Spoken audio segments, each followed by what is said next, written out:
The hallway is quiet. It is 6:47 in the morning. James pushes a cart down the long hotel corridor. The wheels make a small sound. Squeak, squeak, squeak. He stops in front of room 214. He knocks softly. No answer. He opens the door.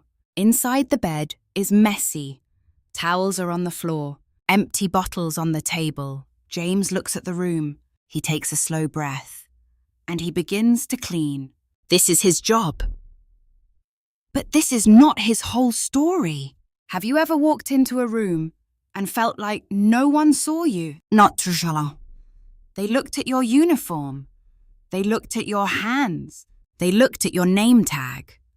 But they did not see you, the person behind the uniform, the person with a history, the person with a mind, the person with a dream. Maybe you know this feeling. Maybe you feel it every day. You go to work. You do your job well. But someone talks over you. Someone walks past you without a word. Someone makes a joke. And you smile. Because what else can you do? You tell yourself, it's okay, I just need to survive. But deep inside, something hurts. Here is the truth. No one talks about. When you let people define you by your job, you slowly start to believe them. You start to shrink. You start to speak less. You start to dream less. And one day, you look in the mirror and you don't recognize the person looking back. That is the real danger. Not the hard work, not the long hours, not the low pay. The real danger is losing yourself, piece by piece, day by day, without even noticing. But today is different. Today we are going to talk about James, a man who cleaned hotel rooms for 3 years, a man who was invisible to many people, a man who almost forgot who he really was. Almost. Because James had something inside him, something quiet but powerful, something that could not be cleaned away, could not be taken away, could not be looked down upon. And in his story, you will find something too. You will find the words. You will find the strength. You will find the voice to say clearly and calmly, don't look down on me. I am more than my job. So stay with me. Let's walk through this together, slowly, honestly, and with a lot of heart. Before we follow James into his story, let's stop for a moment. Let's pick up 5 words. 5 small but powerful words.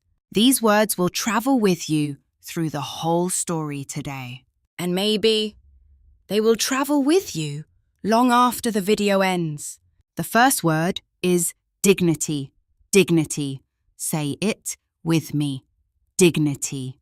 Dignity means the feeling that you matter, that you are important, that you deserve respect, not because of your job, not because of your money, but simply because you are human. James had dignity, even on the hardest days, even when no one saw it. The second word is underestimate. Underestimate. To underestimate someone means to think they are less than they really are. People underestimated James. They saw the cart, they saw the uniform, they did not see the man. But here is something important. When someone underestimates you, that is their mistake, not yours.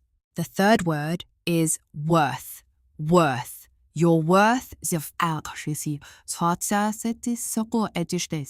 who you are, what you carry inside, your experiences, your strength, your story. Your worth does not come from your job title. Your worth does not come from your salary. It comes from something deeper, something no one can take away. The fourth word is invisible. Invisible. Invisible means people cannot see you, or they choose not to see you. Many immigrants feel invisible at work. They do the job. They do it well. But no one says thank you. No one asks their name. No one sees their full picture.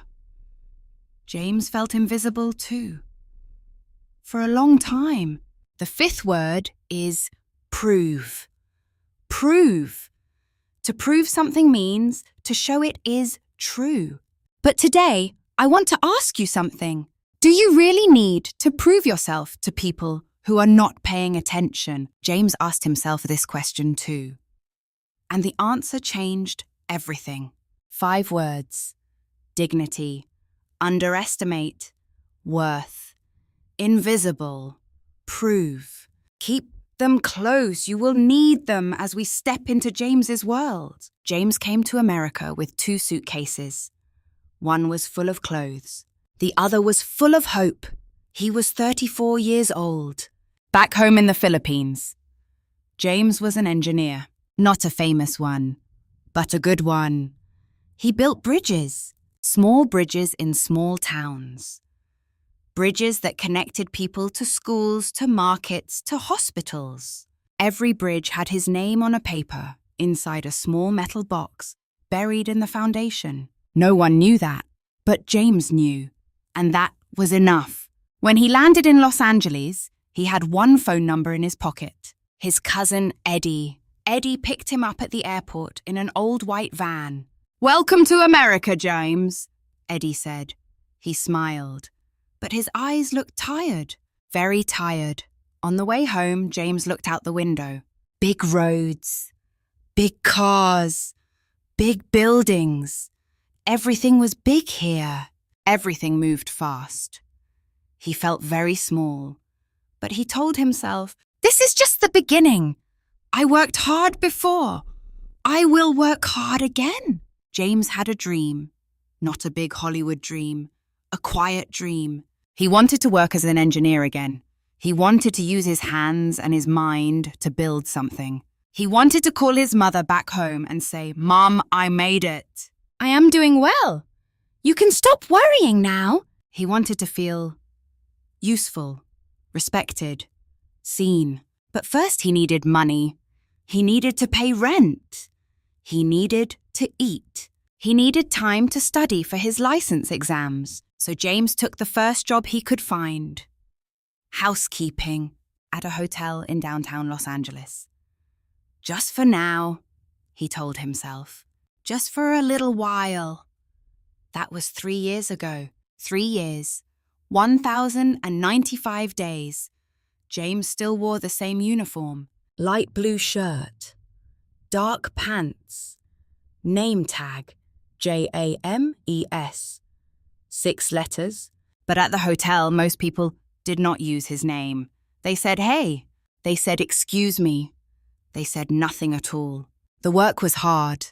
Not just the body. The heart was hard too. Every morning, James woke up at 5. He took the bus. 45 minutes. He arrived before the sun came up. He changed into his uniform. And he began. Room after room after room. 12 rooms. Sometimes 15. He cleaned, he folded, he carried, he smiled at guests who walked past without looking at him. One day, a man in a suit came out of his room while James was cleaning the hallway. The man looked at James, then he looked at his watch. Then he looked at James again. "Can you be a little faster?" the man said. "I need my room done by 10. James nodded. "Of course, sir. No problem." The man walked away. He did not say thank you. He did not say please. He did not say James's name. James stood in the hallway for a moment. He looked at the cart. He looked at his hands. And he thought, back home, I designed a bridge that 100 people cross every single day. Here I am, invisible. The English was hard too. James spoke English. He learned it in school. But American English was different. People spoke fast. They used words he did not know. They made jokes he did not understand. And when he tried to speak, sometimes people looked at him with that face. You know that face. The face that says, "I don't have time for this." So James started to speak less. He answered with yes and no. He kept his stories to himself. He kept his dreams to himself. He kept himself to himself. At night, he sat at a small table in his small apartment. He opened his engineering books. He studied. But after 12 rooms, after 45 minutes on the bus, after smiling at people who did not smile back, his eyes were heavy, and some nights the book stayed closed. And James just sat there, quiet, alone, wondering, is this all there is? His name was Mr. Carroll, the floor manager. He was not a bad man. Not really. But he had a way of making people feel small. Very small. Mr. Carroll walked the hallways with a clipboard and a pen. He checked everything. The corners of the sheets, the angle of the towels, the shine on the bathroom floor. He never said good job. But he always found something wrong. Always. One Tuesday morning, Mr. Carroll stopped at room 208. James had just finished cleaning it. He was proud of that room. Everything was perfect. The pillows were straight. The mirror was spotless. Even the curtains were even. Mr. Carroll walked in. He looked around slowly. He ran his finger along the windowsill. He looked at his finger. There was a tiny line of dust. Tiny, almost invisible. Mr. Carroll turned to James. He did not shout. He did not need to. He just looked at James the way people look at something they stepped on by accident. "This is not acceptable," he said quietly. "You have been here 3 years. You should know better by now." He wrote something on his clipboard and walked away. James stood in that room, the perfect room, the room he was proud of, and he felt something crack inside his chest. Not because of the dust. The dust was nothing. It was the way Mr. Carroll looked at him, like James was the dust. But Mr. Carroll was not the only one. There was also Mrs. Henderson, a regular guest. Room 312. She came every month for business. Every month she left her room like a storm had passed through it. And every month James cleaned it without a word. One afternoon Mrs. Henderson came back to her room early. James was still inside cleaning. She stood at the door. She looked at James. Then she looked at her jewelry on the bedside table. She walked over. She picked up her necklace, her bracelet, her rings, one by one. She put them in her purse, right in front of James. Without saying a word, James understood. She thought he might steal from her. He had never stolen anything in his entire life, but she did not know that. She did not want to know that. To her, James was just the man with the cart. That night on the bus ride home, James looked at his reflection in the dark window. He barely recognized himself. Where was the engineer? Where was the man who built bridges? Where was James? He pressed his forehead against the cold glass, and for the first time in 3 years, he let himself cry. Quietly, so no one on the bus could see. Her name was Rosa. She worked in the laundry room, basement level. No windows, just machines and steam and the smell of clean sheets. Rosa had been at the hotel for 11 years. She was from Guatemala. She was 52 years old. And she had the loudest laugh James had ever heard. Rosa noticed James on his 3rd day. She saw how he walked, head down, shoulders in, like a man trying to take up as little space as possible. She had seen that walk before. She had walked that way herself. Once. One afternoon during their break, Rosa sat next to James in the small staff room. She put a cup of coffee in front of him. He looked up. "You look like you lost something," she said. James tried to smile. "I am okay. Just tired." Rosa looked at him for a long moment. "No," she said quietly. "Not tired. Lost?" James said nothing, because she was right. Rosa reached into her bag. She took out a small book. The cover was worn.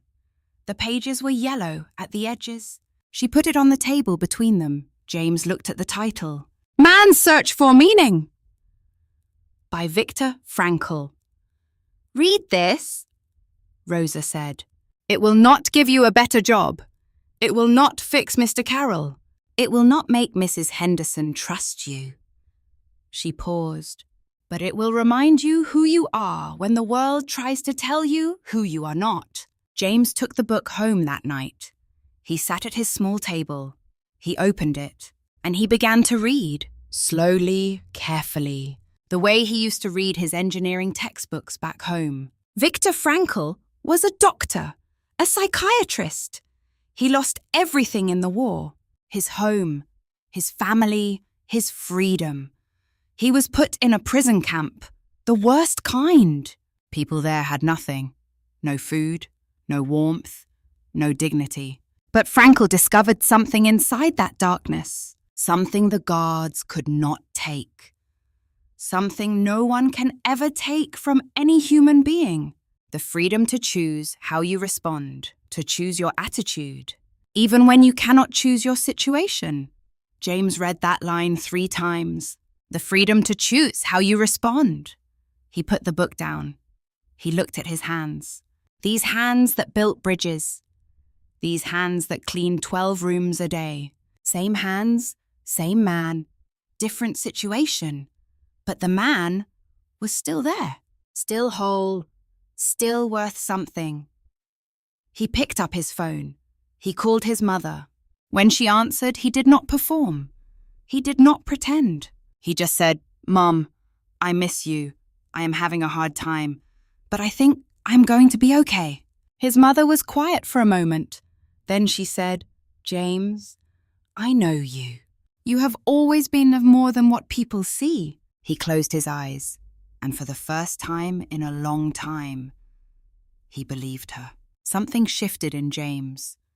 Not overnight, not like a movie, slowly, like a window opening in a room that had been closed for too long. He started with small things. Every morning on the bus, he opened the book. Just 5 pages, sometimes 3, but he read, and he thought, and he remembered. At work, he started to stand differently, shoulders back, head up, not with arrogance, but with something quieter, something steadier. He was still James the housekeeper, but he was also still James the engineer. Both things were true at the same time. One morning, a young guest came out of his room. He looked at James. Then he looked at the cart. "Do you enjoy this work?" he asked. It was a strange question. No one had ever asked James that before. James thought for a moment. "It is honest work," James said. "I do it well, and I am working towards something bigger." The young man nodded slowly. "That's cool, man," he said. And he meant it. James felt something warm move through his chest. Not pride exactly. Something simpler. The feeling of being seen. Just for a moment. Just a little. But it was real. He also started studying again. Every night. Without fail. He set a timer. 45 minutes. He turned off his phone. He opened his books. And he studied. Some nights were hard. His eyes were heavy. His body ached. But he remembered what Frankl wrote. You cannot always choose your situation, but you can choose what you do next. So he chose. Every night, he chose. But then came the Thursday that almost broke everything. James was cleaning the executive floor, the top floor, the expensive rooms. He was almost done for the day. His cart was almost empty. He was almost free. Then Mr. Carroll appeared. He was walking with a man in an expensive suit, a hotel executive. Someone important. Mr. Carroll was talking, smiling, being very professional. Then he saw James. He stopped. He turned to the executive. "Sorry about the cart in the hallway," Mr. Carroll said. He said it like James was not there. Like James was furniture. Like James was the cart itself. The executive glanced at James, then looked away. They kept walking. They kept talking. James stood very still. He felt the old feeling come back. The shrinking feeling. The invisible feeling. The feeling that said, "You are nothing here.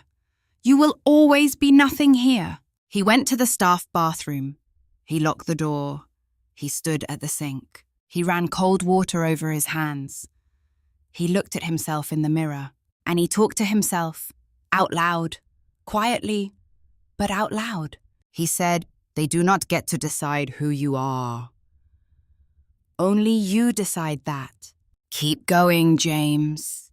Keep going." He unlocked the door. He walked back to his cart. He finished his last room. He did it perfectly. Not for Mr. Carroll, not for the hotel, for himself, because that was the only reason that had ever mattered. 6 months later, James passed his engineering exam. Not the first time. The second time. He failed the first time by 4 points. 4 points. He sat in his car after that first exam, and he did not cry. He did not give up. He just sat there. And then he said out loud, "Okay, again."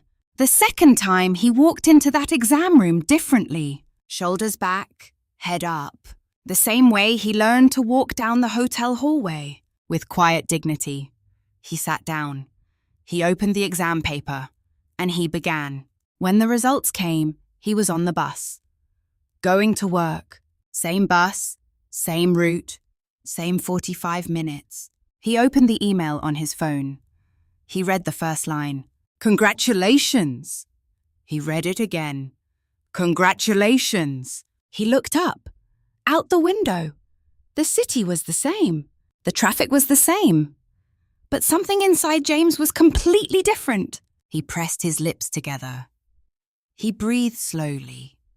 And he smiled. Not a big smile. A quiet one. The kind of smile that comes from somewhere very deep. He told Rosa first. He went down to the laundry room. He knocked on the door frame. Rosa looked up from her machine. James held up his phone.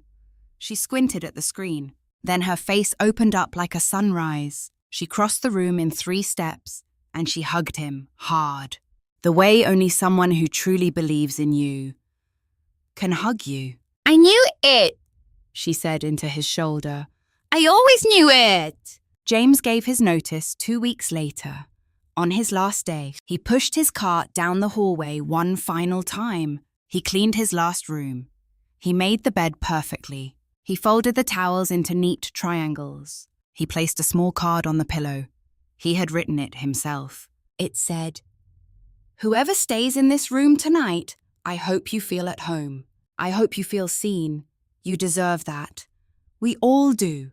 He signed it simply James. Not his job title, not his room number, just his name. He walked out of the hotel into the afternoon sun. He did not look back.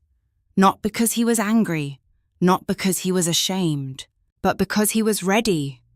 Ready to walk forward into the next chapter, into the life he had been building one quiet night at a time. 3 months after that, James started his first week at a small engineering firm in Pasadena. On his first morning, his new manager shook his hand. "We are glad to have you, James." James looked at him. "Thank you," he said. "I am glad to be here." And he meant every word. That evening, he called his mother. She answered on the first ring. "Mom," he said, "I made it." She did not say anything for a long time. He could hear her breathing. He could hear her smiling. Finally, she said, "I never doubted you. Not for one single day." James sat in his small apartment. The same small apartment. The same small table. But the man sitting there was not the same man who had pressed his forehead against a cold bus window 3 years ago. That man had found his way back. Back to himself. Back to his worth. Back to his name. So that is James's story. A man with 2 suitcases, one full of clothes, one full of hope. He almost lost the hope. But not quite. Now I want to talk to you. Not about James, about you. Maybe your story is different. Maybe you are not an engineer. Maybe you did not come from the Philippines. Maybe your Mr. Carroll has a different name. Maybe your hotel has a different address. But I think you know this feeling. The feeling of being more than what people see. The feeling of carrying something big inside a small uniform. The feeling of smiling on the outside when something is breaking on the inside. James taught us 3 things. Let me say them slowly, because they matter. The first thing, your job is what you do. It is not who you are. James cleaned rooms, but James was an engineer. Both things were true. At the same time, you can work a hard job and still be a whole person. You can start at the bottom and still have a full story. The second thing, the people who look down on you are not seeing clearly. They are not seeing all of you. They are seeing one small piece, one moment, one uniform, one accent, one mistake, but you are not one piece. You are a whole life, a whole history, a whole human being. And no one's small vision gets to shrink your big reality. The third thing, the comeback is always quiet at first. James did not stand up and shout. He did not argue with Mr. Carroll. He did not confront Mrs. Henderson. He went home. He opened a book. He studied. He chose. Every single night, he chose. The loudest statement James ever made was not with his voice. It was with his life. And now I want to ask you something. Not a difficult question, a simple one. What is the one thing you have been putting off because someone made you feel you were not ready, not smart enough, not fluent enough, not American enough? Think about that thing right now. Hold it in your mind. Because here is what I know. If James could push that cart for 3 years and still come out as an engineer on the other side, then whatever you are carrying right now is not too heavy. It is just heavy enough to make you strong. You are not stuck. You are not invisible. You are not less than. You are in the middle of your story. And the middle is not the end. James still drives past that hotel sometimes. He does not stop. He does not need to. But sometimes he slows down just a little, and he thinks about the cart, and the hallway, and the cold bus window, and Rosa, and the book, and he smiles. Because all of it, every hard day, every invisible moment, every closed book and heavy eye brought him here, to this version of himself.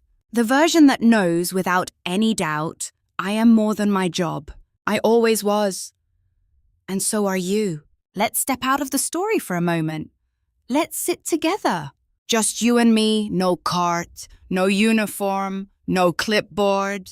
Just 2 people having an honest conversation. I want to go deeper. Because James's story is not just a story. It is a mirror. And I want you to look into it with me. Lesson 1. Your job is your situation, not your identity. Say that again slowly in your mind. Your job is your situation, not your identity. When James cleaned those rooms, he was in a difficult situation, but he never stopped being an engineer in his heart. He never stopped being a son, a dreamer, a builder. The situation was temporary. The identity was permanent. Here is the question for you.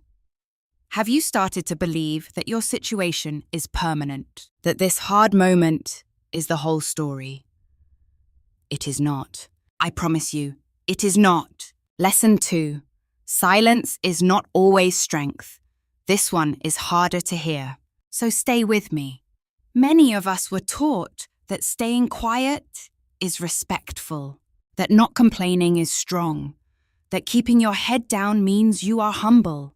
And sometimes that is true, but sometimes silence is just fear wearing the costume of patience. James was silent for 3 years. He smiled when he was hurting. He nodded when he was angry. He said no problem when everything was a problem. And that silence almost cost him everything. I am not telling you to shout. I am not telling you to fight everyone. But I am telling you this. Learn the words. Find the voice. Practice saying, I would like to be addressed respectfully. Please use my name. I have something to say. Your voice does not need to be loud. To be powerful. It just needs to be yours. Lesson 3. The people who believe in you are more important than the people who doubt you. James had Mr. Carroll. He also had Rosa. One person tried to make him small. One person reminded him how big he was. And here is the truth. Both people were in the same building, same hallway, same hotel. But only one of them changed James's life. Think about the people around you right now. Who is your Rosa? Who is the person that puts a cup of coffee in front of you and says, I see you. I believe in you. Keep going. If you have that person, hold them close. Tell them thank you. They may not know how much they matter. And if you do not have that person yet, then let me be that voice today. I see you. I believe in you. Keep going. You came to this country with something inside you. Something that survived the flight, survived the paperwork, survived the loneliness, survived the accent, survived the looks, survived the small rooms and the long bus rides and the closed doors. That thing that survived is not small. That thing is everything. Do not let anyone convince you otherwise. Not Mr. Carroll. Not Mrs. Henderson. Not the voice inside your own head that sounds like all of them combined. You are more than your job. You were always more than your job. And now, it is time to act like it.